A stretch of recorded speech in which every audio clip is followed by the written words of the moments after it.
Hi అండి, అందరికీ good afternoon. ఈరోజు మండే కదా, డాలస్లో రైన్ పడుతుంది. సడన్గా ఎందుకు వచ్చానంటే మీకు ఒక ఇంపార్టెంట్ విషయం షేర్ చేద్దామని వచ్చా. రోజు అనుకుంటున్నా మర్చిపోతున్నాను. అదేంటంటే నా ఫోన్ నెంబరు నేను కొంచెం జాగ్రత్తగానే వాడతాను, ఎక్కడ పెట్టను. అయినా కూడా ఎవరికో నా ఫోన్ నెంబర్ ఎలా తెలిసిందో తెలిసింది. ఈ మధ్యకాలంలో గత 2 వారాల నుంచి నాకు న్యూయార్క్ నుంచి రకరకాల నెంబర్స్తో ఫోన్స్ వస్తున్నాయి. మనకి ఫేక్ కాదు అనుకుంటానికి ఏంటంటే వాళ్ళు వాయిస్ మెయిల్ కూడా వదులుతున్నారు. ఏమని వదులుతున్నారంటే ఐఆర్ఎస్ నుంచి మీరు ట్యాక్స్ అది కట్టాలి, అది ఇది అని చెప్పి ఏదో పిచ్చి మెసేజ్లు వస్తున్నాయి. అండ్ ఇంకొకటి ఏంటంటే ఇంకొక నెంబర్ వచ్చింది, ఇంగ్లాండ్ గవర్నమెంట్ది. నువ్వు ఇక్కడ యుఎస్ఏఎస్ అని ఉంటుంది కదా, అంటే ఏంటంటే US citizens and immigration service, అది దానికి కన్సల్ట్ అవ్వమని. నేనేం చెప్తానంటే అవన్నీ ఫేక్ కాల్స్ అండి.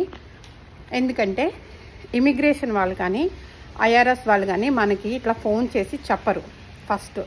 అండ్ వాళ్ళు ఏదైనా పెట్టాలనుకుంటే ఎలక్ట్రిక్ ఈమెయిల్ అని ఉంటుంది కదా, మనకి దానికన్నా పంపిస్తారు, లేదంటే పోస్టల్ చేస్తారు. పోస్ట్ ఆఫీస్ వాళ్ళు ఉంటారు కదా, యుఎస్పిఎస్ అని ఉంటుంది. యూపీఎస్ కాదు, యుఎస్పిఎస్ అంటే గవర్నమెంట్ది అనమాట. మనకి ఇంటి ముందు మెయిల్ బాక్స్లో పెడతారు, లేదంటే ఈమెయిల్ పంపిస్తారు. ఇట్లా ఫోన్ చేసి మాట్లాడరు. నేను ఏం షేర్ చేద్దాం అనుకున్నానంటే వాళ్ళ వాయిస్ చాలా స్ట్రాంగ్గా ఉంటుంది, భయపెట్టడానికి అనమాట. మనం అవన్నీ పిచ్ కాల్స్.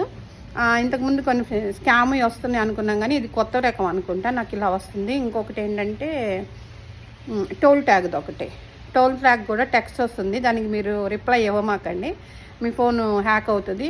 కొంచెం జాగ్రత్తగా ఉండండి. ఎప్పుడైనా సరే ఏం చెప్పాలనుకున్నానంటే ఇమిగ్రేషన్ సంబంధించింది ఏదైనా ఫోన్లో రాదండి. వాళ్ళు ఎవరైనా బెదిరిస్తానికి చేస్తారు.